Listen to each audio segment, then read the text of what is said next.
practice, they are not. Kaya napaka-importante nito. But before we continue, let me just ask you one question. Ilan sa inyo gustong-gusto ninyo na pinag-iisipan kayo ng masama ng ibang tao? Meron bang ganyan? Meron? Obviously, wala, di ba? Nobody in his right mind would want others to think ill about them. Siyempre, ayaw natin pinag-iisipan tayo ng masama. Ayaw natin na pinag-uusapan tayo sa likod. Tama? Ayaw natin na bawat kilos natin binibigyan ng kahulugan. Kaya po ito'y napaka-importante because this is part of our study on legit. Bakit? Tingnan niyo po mabuti ha. From chapter 6, ang pinag-uusapan is righteousness that is focused on God. Na ang ating, when we do things, our motivation is always to honor and to please God. Yun ang ating motivation. It is not trying to get the applause of men or trying to make sure that people would like us. As in a sense, kahit na di bali ng mali yung ginagawa, as long as the people nowadays would love us. Kasi ngayon po, baliktad na ang mundo ngayon. Ang mga tao ngayon, katulad na may kinasal po, ang pangalan po ay Brayman. And when they got married, they were very proud to post na virgin pa sila when they got married. But they were very proud. And you know the comments given? Ano sabi na, kalokohan yan. You are not a better person because you got married virgin. Kasi yung mga tao, galit na galit. Because they feel that they're being condemned by this couple na dahil they are not, they are not as pure as they should be. Di ba? Kasi nga, naalala nyo noon, ang kasal, pagka dumating yung babae, anong kanta? Here comes the bride, all dressed in white. Tama? Bakit? Kasi pure eh. Ngayon, hindi na uso yan. Ngayon ang uso na, here comes the bride, 3 months inside. Di ba? Hindi naman sa pang-iinsulto yun, ha? Hindi sa pang-iinsulto. Nagkaroon ng mabahabang standard ang tao. Hindi sa pang-iinsulto, baka ma-misinterpret ninyo. Kinakabahan na nga ako, baka later on, ang kanta na, here comes the bride, baby beside. Di ba? Parang, napanganak na rin. Di ba? So, guys, what I'm trying to say is this. As people, as we are, parang yung mga tao ngayon, ang kinokongratulate yung masasama, yung mabubuti, lalong pinapahamak. Pag may gumawa ng tama, sip-sip yan. Ganun na yung nangyayari. So, sabi ng Panginoon Diyos, itong napaka-importanting bagay. You focus on God. You focus. When you do it for the Lord. Amen? Now, alam mo na Christian ka because when you do things, si Lord lang ang gusto mong ma-please. However, that doesn't mean that we are no longer accountable to other members of the body of Jesus. Okay, narinig niyo may mga salita, basta ako, si Lord lang piniplease ko, wala akong pakialam sa sinasabi ninyo. It sounds so spiritual, but it sounds so self-righteous. Nakakaintindihan? Kasi ang punto ni Jesus, ganito, hindi lang tayo, totoong kay God tayo nakafocus, but it doesn't mean that we're independent from the whole body of Jesus. We have an accountability. For example nagpe-pray ka. Kung mag-pray ka, talagang malakas, sumisigaw ka, ala Koreano. Parang, Panginoon! Ganyan ka mag-pray. Di ba? Ang lakas, doon ka pa naman sa rooftop kung mag-pray. Di ba? Aga-aga, 4 o'clock, Panginoon! Ganyan, talagang matindi. May mga kapitbahay ka, nasa townhouse. Ngayon sabi mga kapitbahay, hoy, ano ka ba? Ang ingay-ingay mo. Wala akong pakialam, ang mahalaga sa akin, si Lord lang. Di ba? Yung ganong tao, may tama yun. Hindi ibig sabihin, tama naman si Lord lang, pero ang pagmamahal sa Lord, hindi ibig sabihin na walan ka na ng pagmamahal sa kapwa at pagmamalasakit sa kapwa. Nakuha ninyo? Glorifying God does not mean that you are to ignore respecting people. Yun ang dahilan kung bakit on chapter 7 of Matthew, Jesus Christ wants to emphasize that legit Christians righteously relate with others. They know how to relate with other people in the right way. May tamang pamamaraan. May tamang pakikitungo. So hindi lang yan, parang solo lang namin. So ano ang message natin for this afternoon? Yun po ang ating pag-uusapan. Kasi ang unang bagay, which is very common to all of us because we're imperfect people, is to look for what is wrong with other people, that we ignore our own mistakes or sin or weaknesses or even tendencies. Nakuha natin? Kaya anong topic natin? Don't judge. The first thing that we need to do in order to relate properly with people is never to judge. What does it mean? Kasi sabi ni Jesus, do not judge so that you will not be judged. God wants us, remember, during the first part of our series on the Sermon on the Mount, God wants us to be merciful. In fact, the Bible tells us, blessed are those who are merciful, for they shall receive mercy. Jesus Christ is trying to instruct us, wait a minute, do not judge. What does it mean? When He said, do not judge, it means stop judging. Kasi it's already common to everybody to make judgment. Parang, stop judging. Pero what does it really mean? Yan ang ating pag-uusapan. Tingnan ninyo, does it mean that we are no longer to express our real or sincere love towards a brother? Because a real person, a person who really loves, sabi niya, hindi yan tatahimik. Sabi ng Bible, better is open rebuke than love that is hidden. Tama? So anong ibig sabihin? When you rebuke somebody, you are making a judgment call. Na sinasabi mo, what you are doing is wrong. Tama ba? So, kala ko ba do not judge? Paano yun? Ayan. What if somehow you saw a brother in sin? Sabi ng Bible, if your brother sins, go and show him his fault in private. If he listens to you, you have won your brother. How did you know that he is in sin? Di ba? You're making a judgment call. Tama ba? Paano mo malalaman? Siyempre, you're making judgment. Kasi nakasalanan yan eh. Nakasalanan yan. Naintindihan niyo po? Kaya sabi niya, pero paano to? Then if he listens to you, you have won your brother. In fact, if he does not listen, at least you have to bring more witnesses. Sabi niya, but if he does not listen to you, take one or two more with you, so that by the mouth of 2 or 3 witnesses, every fact may be confirmed. Ang amazing to, bakit?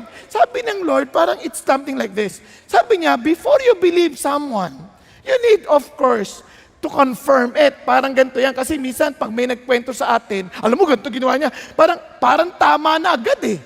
Pero hindi, sabi ng Bible, the first to plead his case seems right until another comes and examine him. Kaya minsan, when you confront a brother in private, as if you think na, tama ako. Until may mga witnesses. Nakuha? So sinasabi ng Diyos, pag mayroon nagsabi sa'yo, huwag ka kaagad maniwala. Di ba? Uy, alam mo ba yan? Si pastor na yan, huwag ka kaagad maniwala. Uy, katabi mo, alam mo yung katabi ko, ganyan. Huwag ka kaagad maniwala. Hanggang sa ma-confirm. Nakuha ninyo? Kasi minsan, ang hirap sa atin, madali tayong makinig sa chismis eh. Di ba? Pagka nabasa natin, ay, totoo ba? Grabe! Lalo na may mga post ngayon sa media, social media, nakapost na ganyan. Grabe! Nag-testify yan ah! Ano yan? Agad-agad, nagbibigay na kaagad ng conclusion. Ano ka ba? Relax ka lang. Ano ko ninyo? Huwag ka kaagad magbibigay ng conclusion. Pag crucial yan eh. Parang, the first to plead seems right until you examine it. Tama? So, ganoon din sa church. Sabi niya, but again, I thought we are not to judge. Bakit ganito ito? Yung sabi niya, he refuses to listen to them, tell it to the church. And if he refuses to listen even to the church, let him be to you as a Gentile and a tax collector. So even the church has to make a judgment call. Now, nasusundan niyo po? So anong ibig sabihin nito? Again, let me just explain further. Sabi ng Bible, in fact, Paul instructed the Christians in Thessalonica to do this. But examine everything carefully, hold fast to that which is good. So, if you are to examine, you are to judge. Tama ba? Hello? So, ano yung judgment na yan?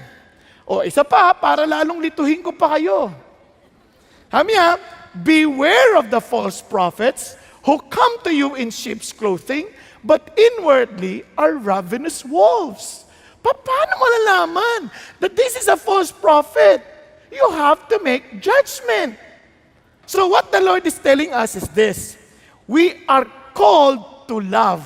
In other words, we are to bear all things. We are not to make conclusion or make as in label on people. We are to believe all things, hopes all things, endures all things. So don't condemn. Yun ang idea. Hindi tayo nagko-condemn against anybody. In other words, huwag mong kagad sabihin, wala nang pag-asa yan. Wala talaga yan. Ang labo niyan. Alam niyo, ingat tayo sa ganyan. Naalala ko, mayroon pong 3 magkakaibigan na matay po sila. Ito po ay wala sa Bible, pero ano lang naman to, just to emphasize a point. May 3 magkakaibigan na matay. Pagdating na sa langit, sabi ni Pedro, okay, if you want to stay here in eternity, you have to do one important thing. Kasi daming pato.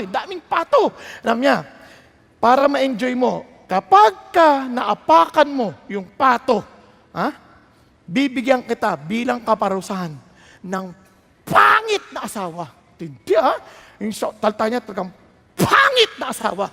Can you imagine? A real ugly wife, ganyan, or spouse, ganyan. Sabi doon sa 3 lalaki kasi, babae nga yung pangasawa. So, true enough, itong dalawa, itong isa, sabi niya, wala itong mga kwenta to, tiyak to, makakaapak ng pato to. And true enough, yung unang lalaki, nakaapak, pak! Ay, mali yung tunog, kwak! Ngayon pala, kwak! Kwak! Ganyan.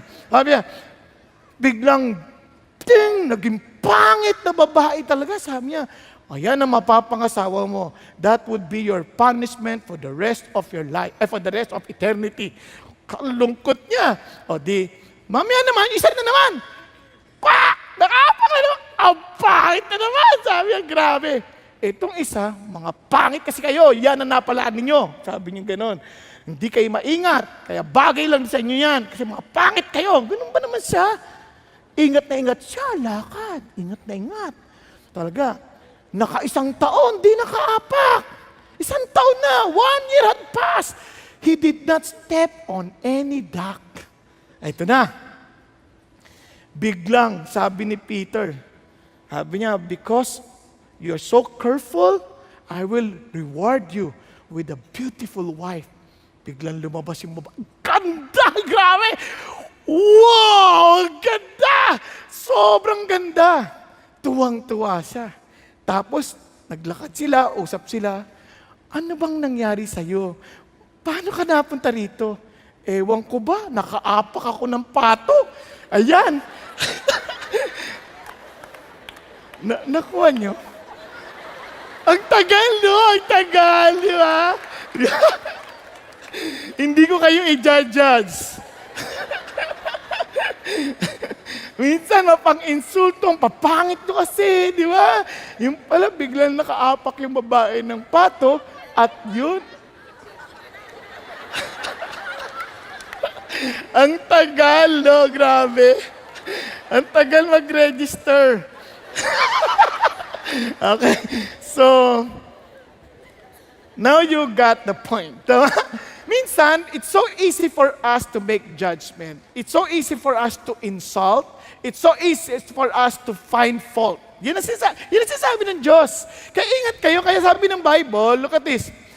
Ang gusto niya, God wants us as brethren to love one another. Kaya ang challenge niya is accept one another just as Christ also accepted us to the glory of God. The idea is this: every time you look at anybody, you may not like the person, yung mukha pa lang, or maybe the attitude, maybe you don't like the way he responds to things. Huwag ka kagad magalit. The idea and the challenge is for us to accept that person regardless.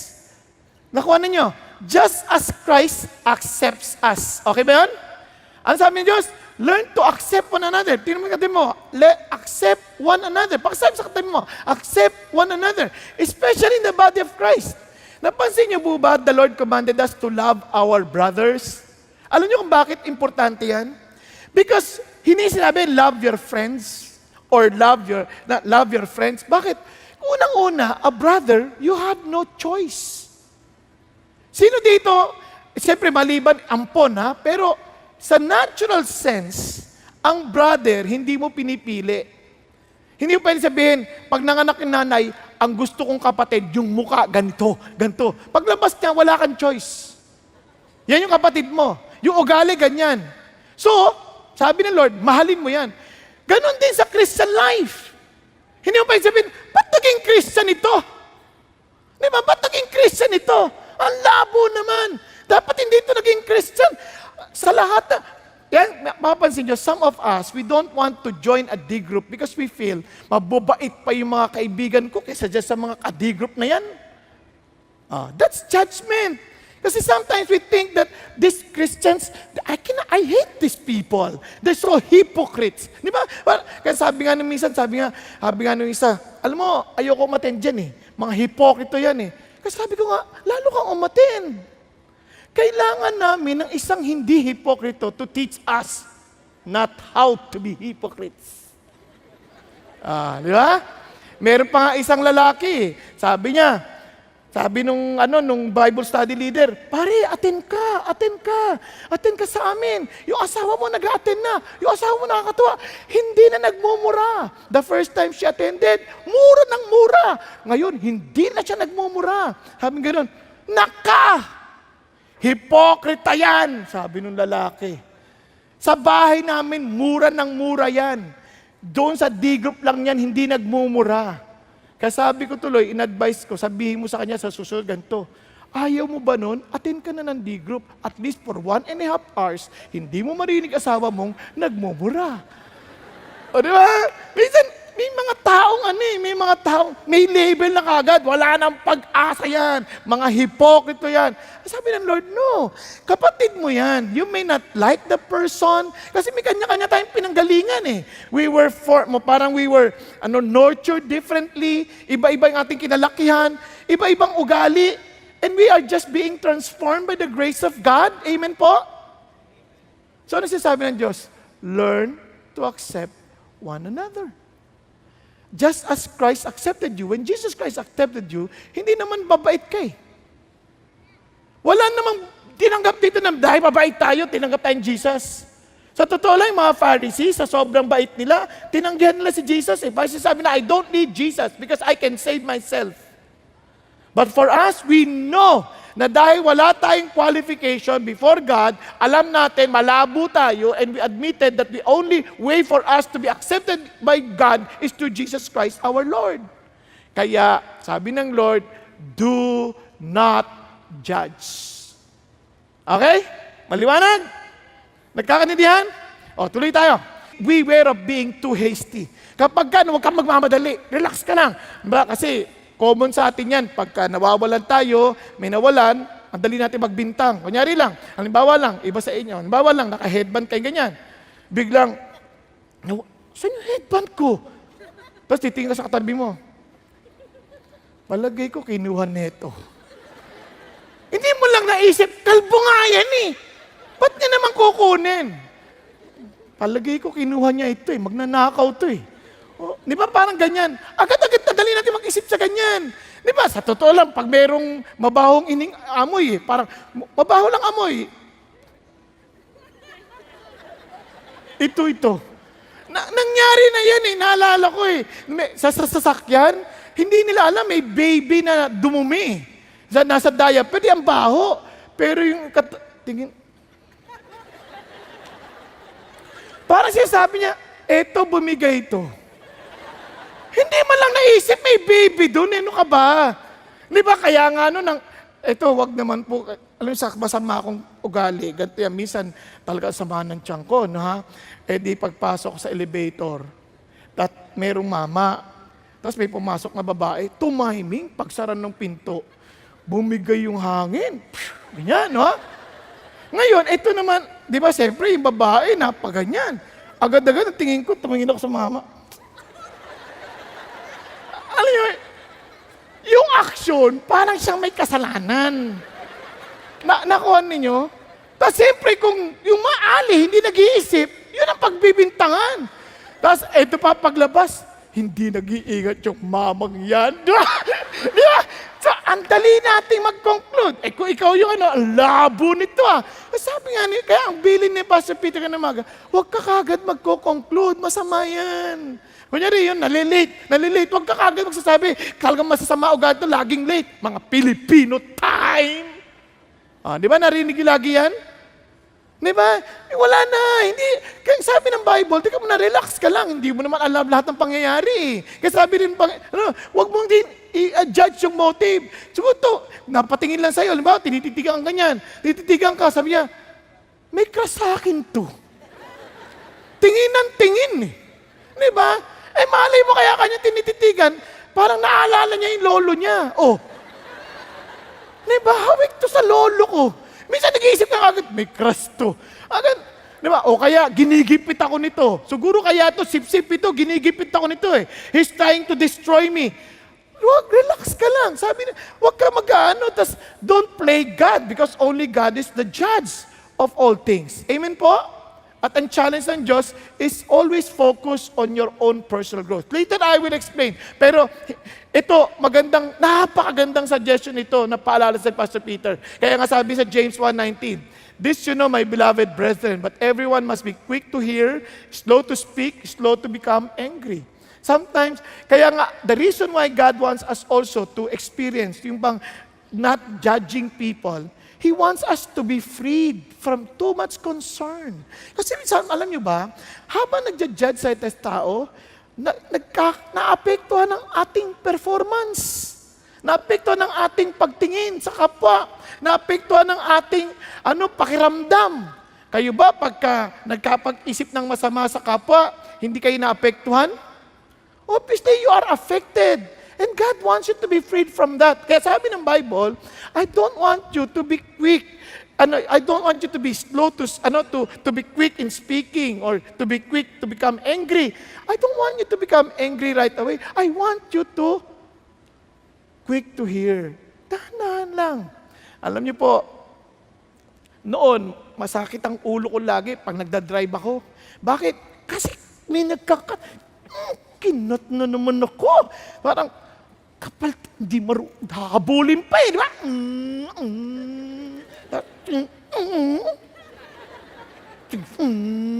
Di ba?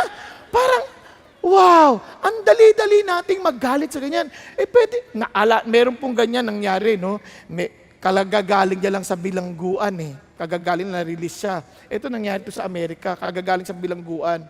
Ngayon, nakat niya yung hindi niya sinasadya, nakat niya yung pama. May dala pa naman siyang anak. Nakat niya. Naggalit, hinabol, tapos kinakat-kat na ganyan. Nagkainisa, nagkaduruan. Kinuha yung barel. Pang! Patay. O pagpatay na ganyan, ang natamaan, yung bata.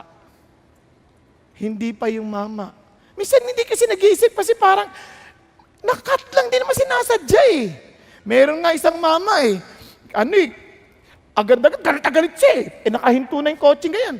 Kinuha niya kaagad yung kanyang pamalo Sabi, ikaw talagang alam sino. Pag ganun niya, nung poporma niya yung, nakasalamin pa naman siya, gaganyan na niya yung pamalo, lumabas yung mama, may baril, Armalite.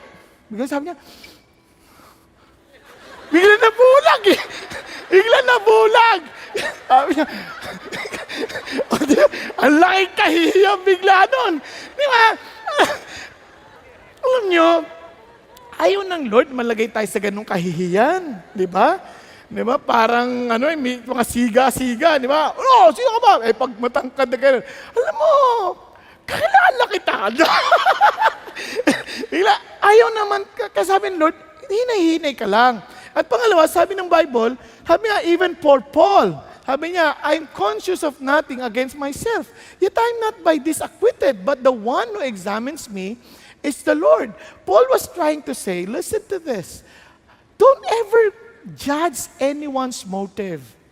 Yung ba, minsan ganito tayo eh. Parang, we don't listen to people because we've already judged and labeled them as someone who is trying to take advantage of you. Now listen to this. I'm not saying that you are not to be discerning. What I'm saying is this, don't jump into conclusion. Yun ang sinasabi ni Jesus. Kaya nga, ito pang isang bagay, God wants us to understand, especially when it comes to the law. Sa ngayon po, ang daming ganyan. You want to see people who think of themselves to be so religious, and tingnan nyo na lang yung mga comments sa social media. When they watch a certain clips, pagbibigay na sila ng komentaryo as if they heard the whole message. Napansin niyo ba yan? Ingat kayo. Kaya wag din kayo basta comment ang comment kasi judging din yun eh. Minsan, anong tao niya? Walang kwentang tao yan. Isang clip lang yun. Paano mo naman i-conclude na yan? Tama? Now, kaya sabi ng Bible, ang judgment, ito yan. Sabi niya, you are acting like God. Do not speak against one another, brethren. He who speaks against a brother or judges his brother, speaks, look at the words, when you speak against a brother, ano sabi niya? You speak against the law and judges the law. But if you judge the law, you are not a doer of the law, but a judge of it. Kaya sabi niya, pag nagsalita ka and attacking a brother or anybody or any person, if you attack as if you are speaking against the law, you are not speaking against that person. Then sabi ng Diyos, then you are not a doer. You are a judge of it. Ano sabi ng Lord? There is only one lawgiver and judge, the one who is able to save and destroy. But who are you who judge your neighbor? O, tinan nyo, hindi na lang brother, neighbor na. Sino ka para husgahan mo yung kapitbahay? Sino ka? Minsan ganun ang mga salita natin eh. Itong kapitbahay namin, walang malasakit sa kapwa. Ang ingay-ingay, kantahan ng kantahan. Aba, kinundinan mo na. Malay mo naman. Nagkataon, ang tagal nilang di nagkita na matagal na panahon. It was their only time just but to enjoy and to celebrate. Diba? Eh, pastor, linggo-linggo. O, diba? Di pag-pray mo, pag-celebrate with them. May papaliwanag siya paano ang tamang gawin. Okay? But this time, you focus on, teka muna, you're not God. So don't play God. Don't bring condemnation to anybody. Kasi yan ang greatest temptation din natin. Even when sharing the gospel, we tend to think, wala nang pag-asa yan. Wala nang pag-asa yan. Instead, we look at groups of people, wala na yung mga pag-asa na yan. Di ba? Sabi ng Lord, wala namang tao, kahit ano pang sakdulan ng sama niyan, hindi ibig sabihin, wala nang pag-asa yan. Ang dami na nating kwentong ganyan. Nakita natin na parang sobrang sukdulan ng sama, and yet the Lord changed them. Yet, kung sino pa yung akala nating mabait, yun ang tinanggihan si Jesus. Sabi ng Bible, look at this. Ito yung ibig sabihin. He gave us a very good example on judging others. Basahin natin, ha? And he told this parable to some people who trusted in themselves, that they were righteous, viewed others with contempt. Two men went up into the temple. Saan sila pumunta? Temple. In other words, when they are to the temple, they are to offer a burnt sacrifice for their sins. Now, they were in the temple to offer burnt offerings for their sins. Now, ito nangyari. Now, they pray, one Pharisee and the other a tax collector. Yan. The Pharisee stood and was praying to himself. Kanino nagpe-pray? To himself. Hindi sa Diyos. God, I thank you that I am not like other people. Swindlers, unjust, adulterers, or even like this tax collector. Grabe ha. Kinundina niya na. Panginoon, napakatindi mag-pray. Salamat! Panginoong Diyos, dahil hindi ako tulad ng iba dyan. Kahit naman tayo minsan ganun eh. Pag nagwa-worship tayo, tataas tayong kamay. Yung iba nakaganon lang. Tapos titingin tayo. Ano ba yan? Christian ba yan? Hindi nagtataas ang kamay? Di ba parang tax collector, parang yung Pariseo, no? Tama ba? Tapos biglang titingin pa, ay, ang ikli ng palda, Christian ba yan? Minsan ganun ang ganda attitude eh. Tama ba? Hello? Nung nagpe-pray, nagpe-preach na ganyan, natulog. Hoy, tulog! Lagot kay pastor! Di ba? Kaya nga pag sinabing tulog, tawanan tayo. Yung katabi natin ang di ba? Habang nagwa-worship kami, dumaan pa sa harap. Ano ba yan? Late dumating, nangiistorbo pa. Parang ganun din sabi, hindi tulad ng iba dyan na late. Nakuha ninyo? Now, tingnan nyo. I fast twice a week. I pay tithes of all that I get. Grabe, ganun siya mag-pray. Pero yung tax collector, habang ino-offer yung kanyang offering, ano sabi niya? Panginoon, sabi niya, hindi maiangat yung matay to heaven, beating his breast, saying, God, be merciful to me, the sinner. Ano sabi niya? Binubugbog pa yung dibdib. Panginoon, sana tanggapin niyo po yung alay ko. Sana tanggapin niyo po. Sana, Panginoon, maawa kay sa akin. Nakuha ninyo? Now listen. What God is telling us is this. Every one of us, we are just accepted by God because of Jesus. Not because of the act that we do. It's good. I'm not saying it's bad to raise our hands. I'm not saying that it's bad to praise our God aloud. I'm not saying that. What I'm saying is this. As we do it to God. Not to bring judgment on anybody. Okay ba yan? Alam niyo kung sino winawarningan ko? Mga nanay. Kasi lagi niyo tinitingnan yung asawa ninyo. Yung asawa ko hindi pa ata Christian ito.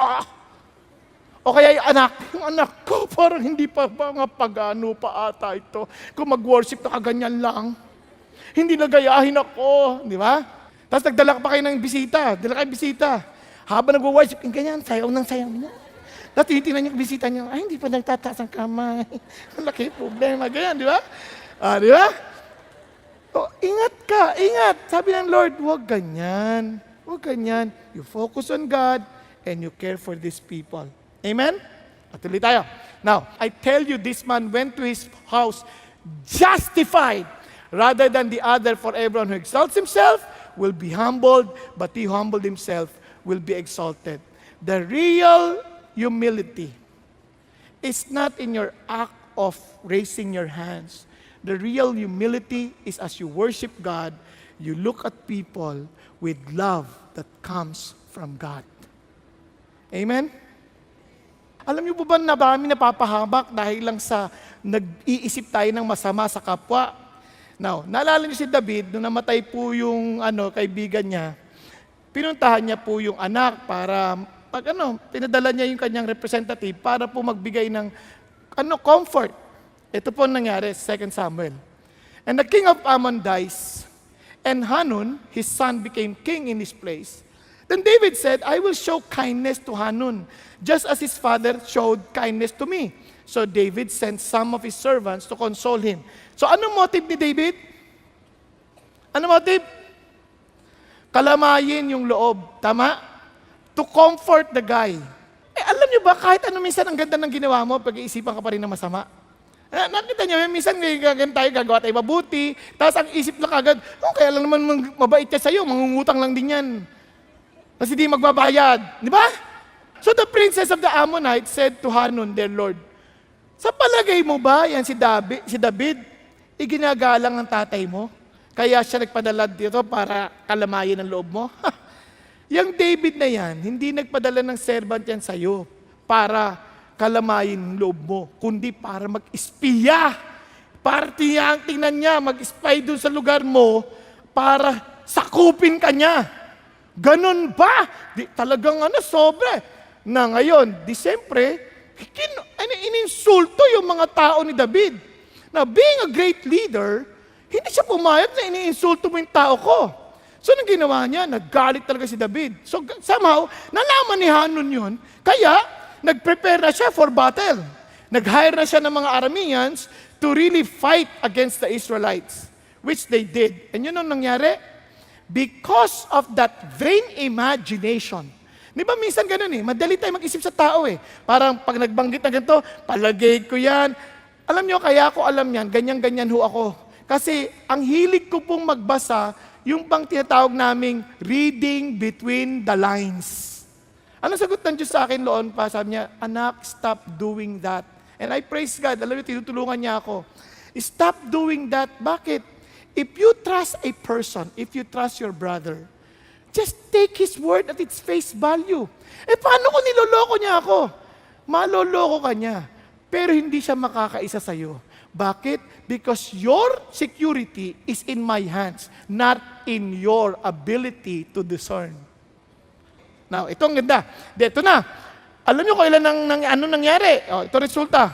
700 charioteers of Arameans and 40,000 horsemen and struck down Shobak, the commander of their army, and he died there. Patay ang daming tao dahil lang sa masamang isip. Pinagdudahan mo lang si David, ang dami tuloy na matay.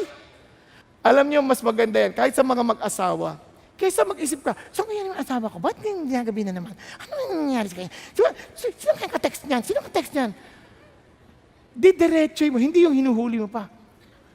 Ay, naka-password. May ba, ipag-pray mo, dali mo kay God, Lord, yung asawa ko, hindi ko alam kung may katok o may ka-text. Di ba? Hindi ko na kailangan bantayan. Mamahalin ko na lang siya dahil yun ang sabi mo Kahit Panginoong Diyos, siningi ko lang po as I submit, kayo po mag-control sa Kanya para hindi ko siya husgahan. Ngayon, kung sakali naman po, mayroon siya talagang ginagawang masama, salamat at hindi yan lingid sa iyo. Kahit Panginoon, inaalay ko siya sa ngayon, naway tanggapin mo agad. Joke lang. Naintindihan ninyo? Ang ibig ko sabihin, kasi sa palagay mo ba, mawiwin mo siya by sabi, saan ka galing? Saan ka galing? Ninanag mo, saan ka galing? Sino ka text mo? Kala mo mawiwin mo siya sa ganon? Hindi, gagawin niyo pa nga niyang excuse yun para gumawa ng masama. Sasabihin niya, kasi ito, walang tiwala sa akin. At totoo niyan, labanan mo sa kagandahang loob. Kasi yun ang sabi ng Diyos Sabi ng Bible, in the same way, wives, submit to your husband, unto the Lord, even as they are not following the word of God, they will be won by your behavior. Do not let your beauty be merely external. Yan sabi ng Diyos Huwag mong daanin sa ganda sa labas kasi wala kang laban. Gaanin mo sa ganda sa loob. Yung pagdating pa lang, sweetheart, ito na pagkain mo. Sweetheart, mamasahin kita, mukhang pagod na pagod ka. At ang amoy mo, iba na. Nung umalis kay Rosas, ngayon ay lilak. Ano nangyari? Huwag mo na tanungin yun. Basta masahin na lang. Di ba? Tapos pakainin mo ng pakainin. Baka magtaka yan, bigla, tapos panalangin ka, Panginoon Diyos, kung may ginagawang kababalagan nito. Maghimala ka. Di ba? Ganun ba? Mamaya kinaugnay na ng Diyos yan, hindi mo namamalayan. Ang bait ng asawa ko, ba't ko ito niloloko? Di ba? Magugulat ka, ang bait ng asawa ko. Wala nang babaeng katulad niya, tapos niloloko pa, nakakahiya. Yan. Nakuha? Kaya hindi ka, wala kang katalo-talo. Kung niloko ka nga, wala na siyang makikitang babaeng kapareho mo. Tama? Pagsisisihan niya, pag-alis niya, ano bang kasama ang ginawa ko to? Bakit ko siya iniwan? Napakabait. Malay mo magsisi at bumalik sa Diyos at manumbalik sa iyo. Di ba? At kung hindi, wala kang talo. Dahil ang Diyos, hindi kanya iiwan. Iniwan ka man ng asawa, ang Diyos hindi iiwan. Kaya sinang pangako niya Kaya sabi ng Bible, listen to this. Kaya for in the way you judge, you will be judged. And by your standard of measure, it will be measured to you. Isipin nyo, sa bawat gawin mo, whatever judgment you make, do you want God to use that as a measure against you? Do you want God? Kasi tayo, we love to say it. I want justice. I want justice. Pero pag sa ibang tao, we want justice. Pero pag tayo, we want mercy. Ano sabi ng Diyos? Gusto mo bang justice ang ibigay ko talaga sa'yo?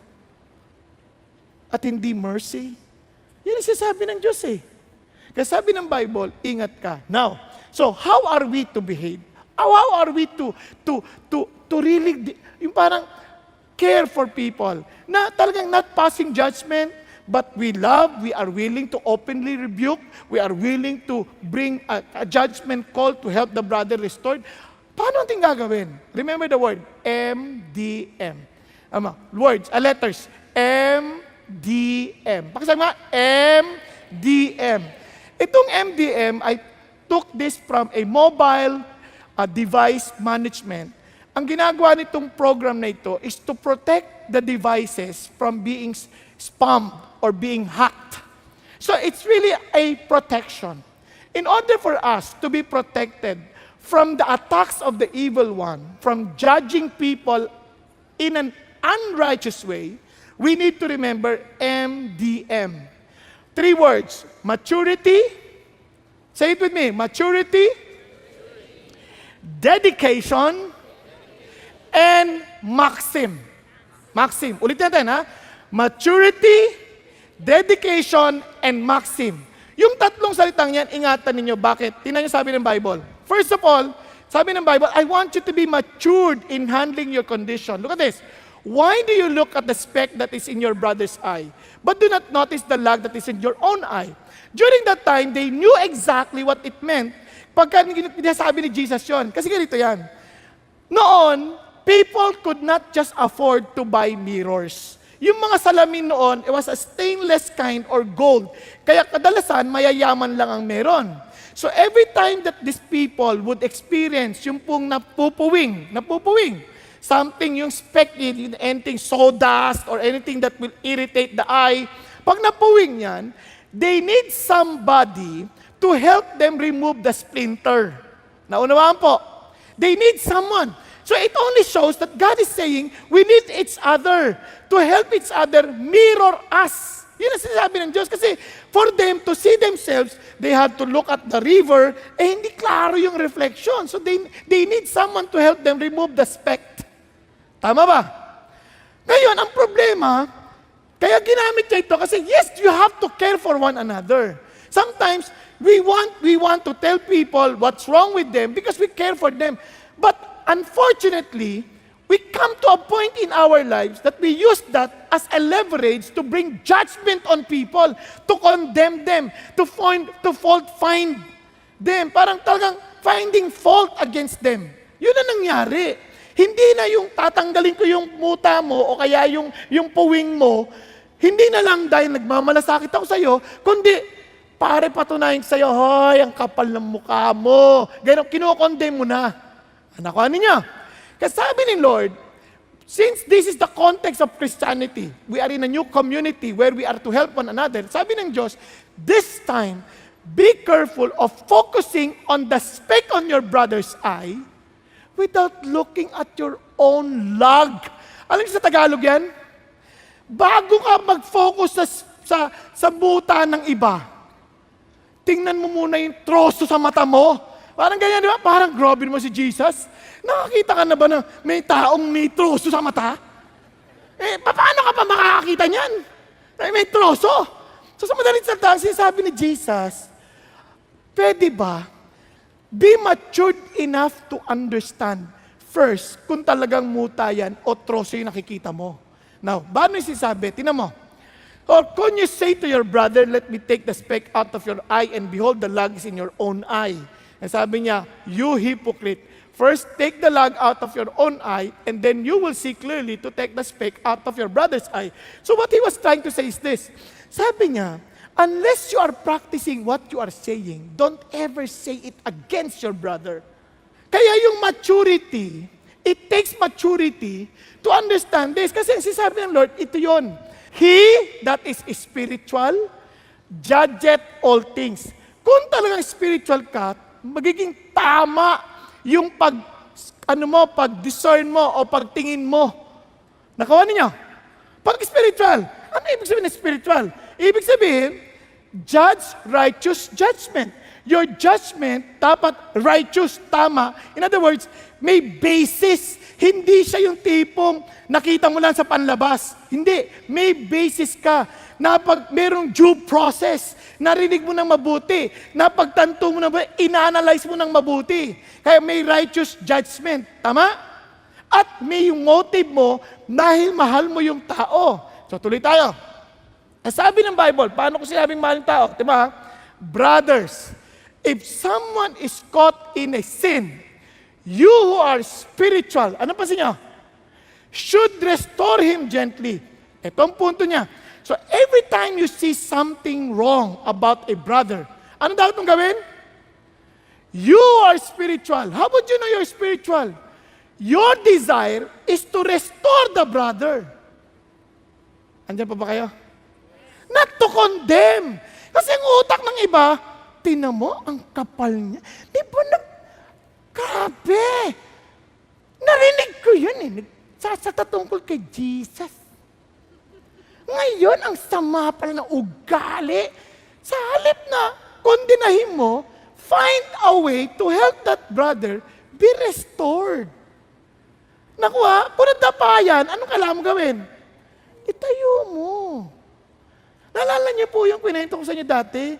Na one time I was asking myself, Panginoon, paano po kung nagkamali po ako? Paano po pag nadapa ako? Paano po gagawin ko?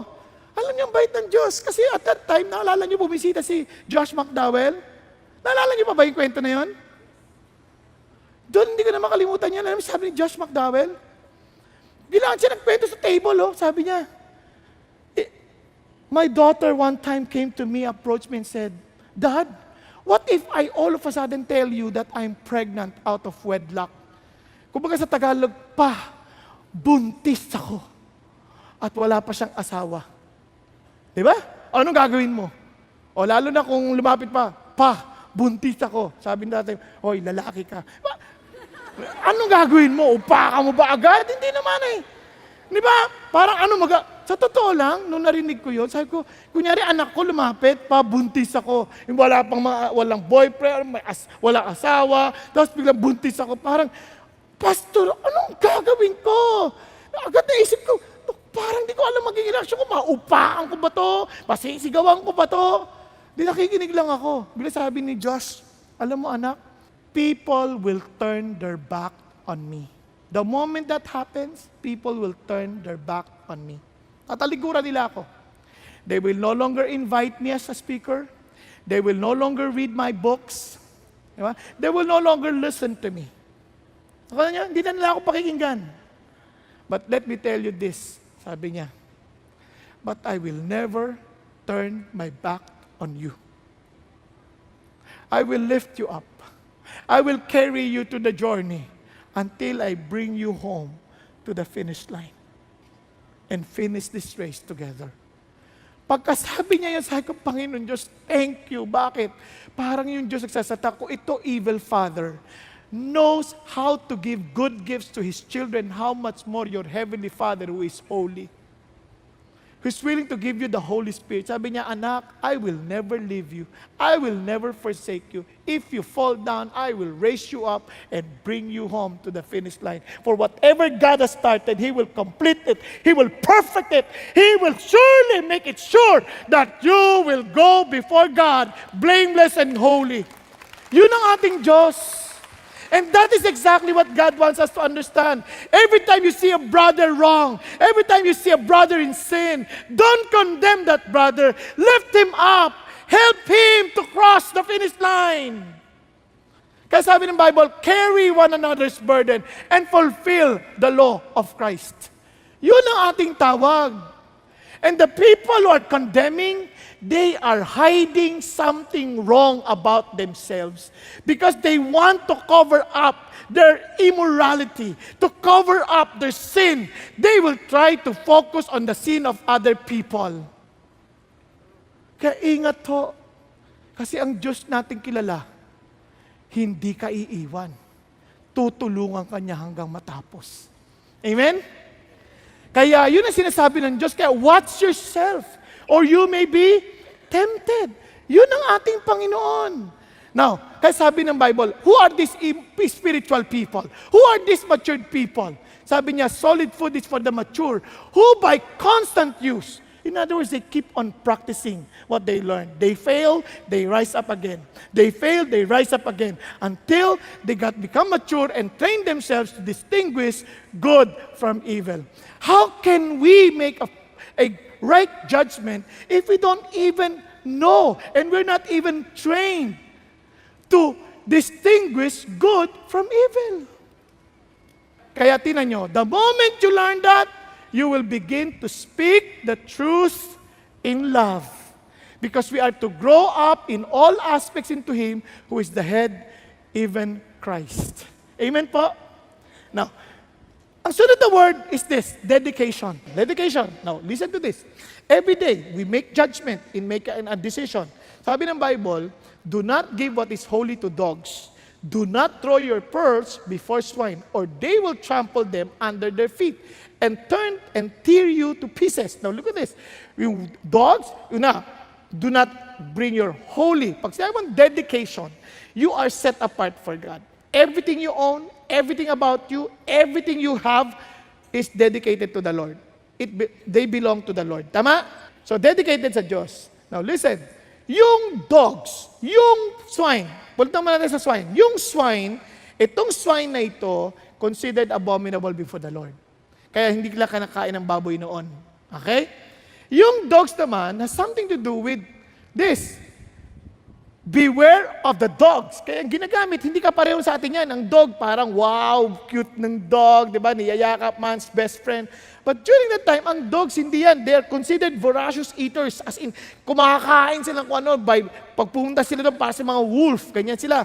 So, kaya beware of dogs. These are people who are always thinking about themselves. Wala silang pakialam sa iba. Kaya beware of the evil workers. Beware of the false circumcision. So these are false prophets. Kaya nga, sa Revelation, sabi ng Bible, outside are the dogs and the sorcerers, the immoral persons, murderers, idolaters, everyone who loves and practices lying.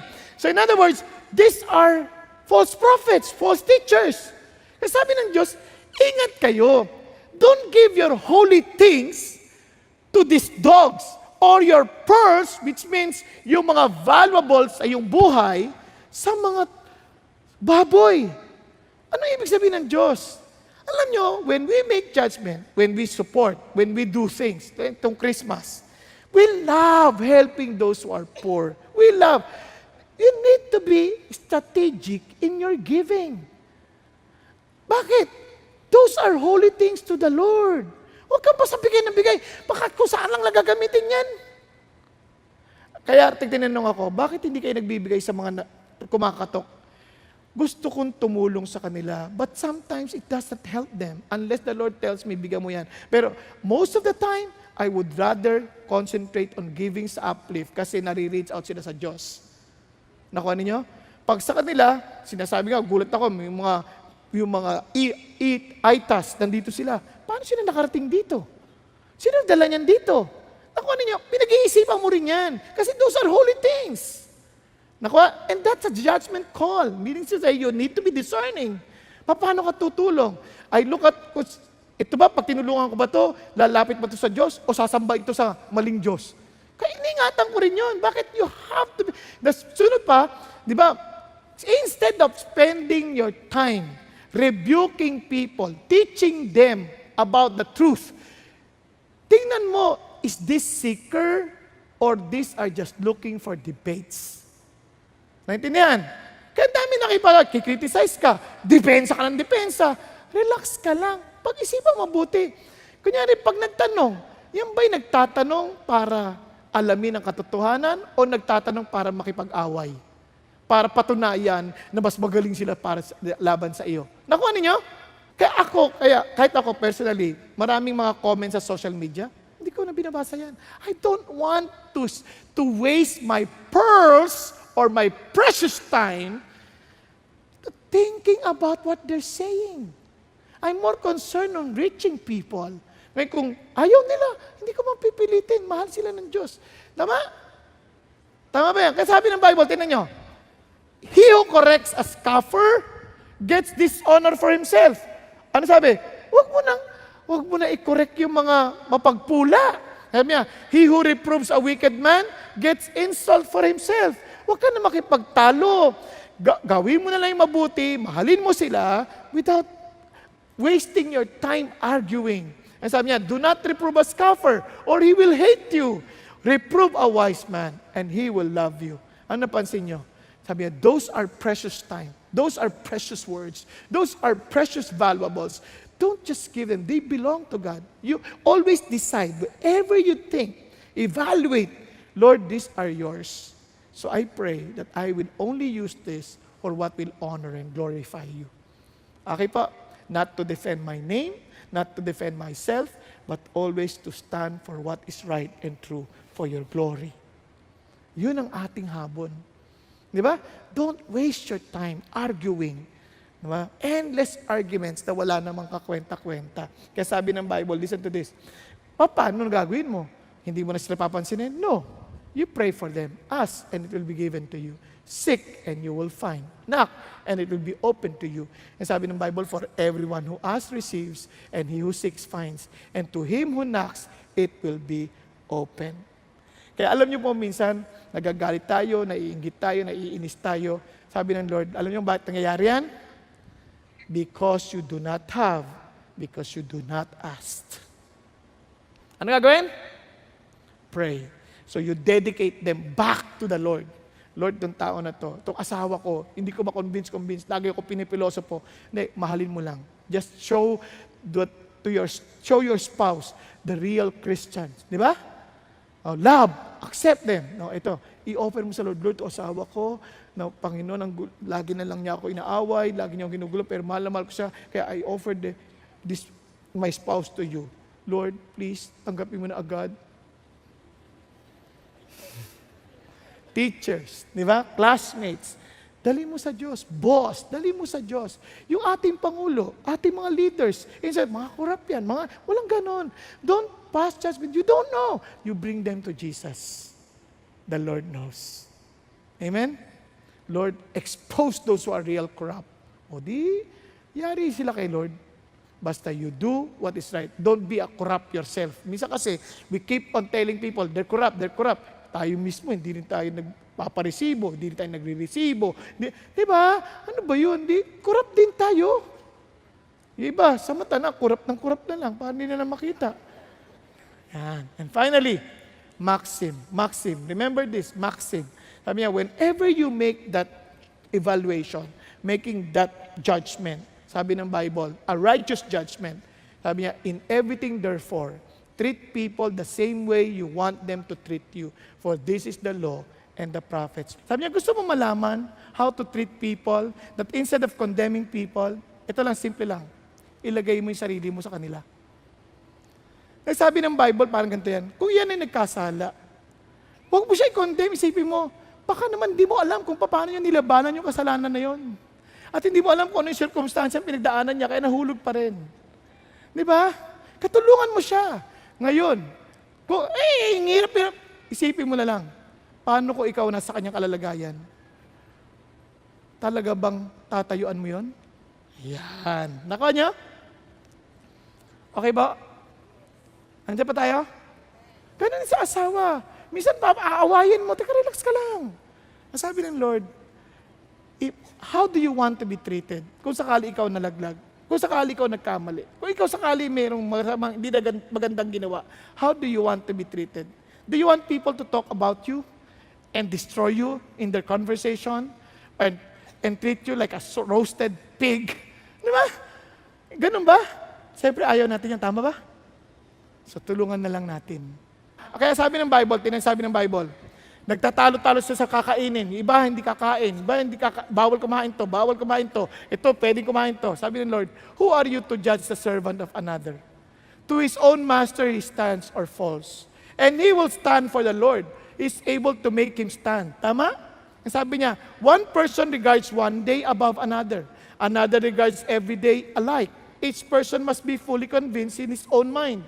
Kahit sa mga Christians, mayroong mga Christians, gusto nila sumamba Sabado. Mayroong ibang Christian, gusto sumamba ng Linggo. Huwag mo sabihin, dahil hindi ka Sabado, hindi ka Christian. Dahil hindi ka Dahil hindi ka linggo, hindi ka Christian. Huwag nang ganon. As long as you are convinced that you're doing it to glorify God, by all means, do it. Bawal kumain ng karne. Bawal kumain ng dinuguan. Bawal kumain ng gulay. Nasa iyo yan. Yung iba nga sabi, pinapagalitan pa, ikaw, gusto niyong mahabang buhay mo? Ha? Huwag ka magkakain ng karne. Huwag ka magkakain. Gulay lang. And 95 years old din kausap niya. Siya 60 pa lang. Sabi ka, paano magsasabihan yan? Para yan yung merong isang nanay, pinagsasabihan yung babae na may anak na siyam, buhay lahat. Tapos siya, merong anak na 7, patay pa iba. Tapos pagkasabi niya, alam mo, pag nanganak, dapat ganito gagawin. Sabi ko, yung babae, ngiti-ngiti lang. sabi ko, okay yung ali na yun, ha? Ngiti-ngiti lang. Isamantalang naalagaan niya lahat ng anak niya, maayos. Di ba? Minsan, ang gagaling nating magsalita, pero wag na yun. Just, ang mahalaga, isip natin, I love you, and I'm doing this for the Lord, and you're doing that for the Lord, I praise you. I praise God for you. Tama? Hindi na tayo Kunyari, gusto mo ganyan damit, that's glorifying to God, then do it, by all means. Pero sa akin, ganito, hindi kita kailangan husgahan. Hindi nyo ba napansin, sa umaga naka-Amerikano sila? They're not passing judgment. Na parang nakabarong ako. Hindi, walang ganun. Whatever you are comfortable in doing it for the Lord, do it for God. Now, balik tayo. Kasi sabi ng Bible, tinan nyo, he who observes the day observes it to the Lord, and he who eats does it for the Lord, for he gives thanks to God. And he who eats not for the Lord, he does not eat and gives thanks to God. For not one of us lives for himself, and not one of us dies for himself. All for the Lord. And finally, sabi ng Bible, if we live for the Lord. If we die for the Lord. Therefore, whether we live or die, we are the Lord's. For to this end Christ died and lived again, that he might be Lord both of the dead and of the living. The idea, you live for Jesus. That's the idea. But you, why do you judge your brother? Or you again, why do you regard your brother with contempt? For we will all stand before the judgment seat of God. And so then each one of us will give an account to himself to God. Therefore, let us not judge one another anymore, but rather determine this, not to put an obstacle or stumbling block in a brother's way. Sa madaling salita, sabi ng Bible, huwag mo na siyang husgahan, but do not cause him to be stumbled in coming to Jesus Christ. Minsan mayroon pang magsasabi, huwag ka magpapagupit ng buhok kung talagang sa Lord ka. O wag papalda ka. Naalala ko yan eh. Merong mga naliligo, nagsiswimming, nakapalda, nakagown. Sabi ko, okay, gawin mo yan. Walang problema. Pero huwag mo i-require sa lahat. Baka makapatay pa yan sa iba. May ba pag lumulog yan, lulutang yung palda na yan. Eh may sumisisi sa lawa, ay gating jellyfish. O, di ba?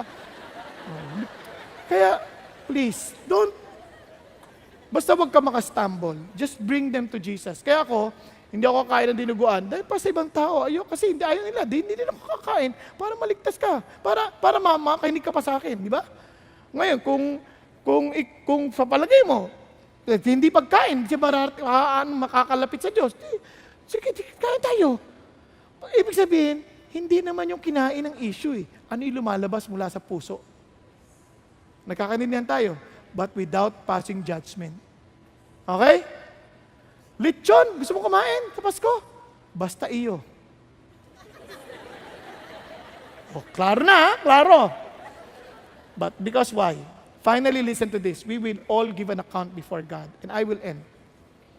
Sabi niya, for not even the Father judges anyone, but He has given all judgment to whom? To the Son. So that all will honor the Son, even as they honor the Father.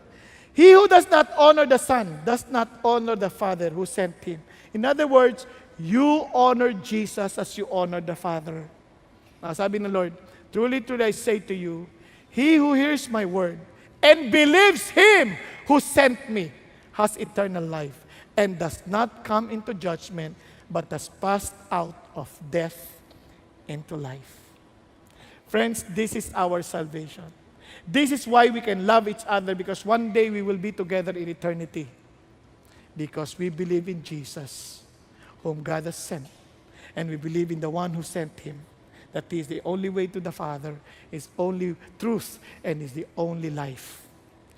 And everyone who believes in him will no longer be condemned. Tayo pong lahat ay yumukot, pumikit sandali. Thank you, Jesus. Hallelujah. While all heads are bowed down and eyes are closed, friends, I challenge you. It's not what you think, what you think right. It is what God thinks right. Sabi ni Jesus, I don't want you to judge. Stop judging. That's sin. Stop condemning people. Stop finding fault on others. But instead, help them to walk in the way that pleases the Lord. Carry one another's burden and fulfill the law of Christ. Treat each other as want to be treated. In other words, friends, learn to mature, grow. Learn first to become, to walk what honors the Lord. Learning to discern what's good and evil, to distinguish good from evil. As in, dedicate yourself, all your precious things to God, instead of wasting your time in looking at others and putting others down. And friends, remember the maxim, what you want others to treat you. How do you want them to treat you? Treat them the way you want it. Just put yourself in their shoes. Understand what they're going through. Love them, accept them as Jesus wants us to do. Thank you, Lord. But friends, remember this, you will never be able to accept others the way Jesus accepted you if you yourselves are not even sure that God accepted you. I'm telling you now, He died for you. He died on the cross for your sin. He loves you. He cares for you. He desires you not to perish, but to be with Him in eternity. Will you accept His invitation? Will you tell Him, Lord Jesus, I come to you, and I believe that there's no other way to be with the Father but through you, and I believe in you, and I believe your Father.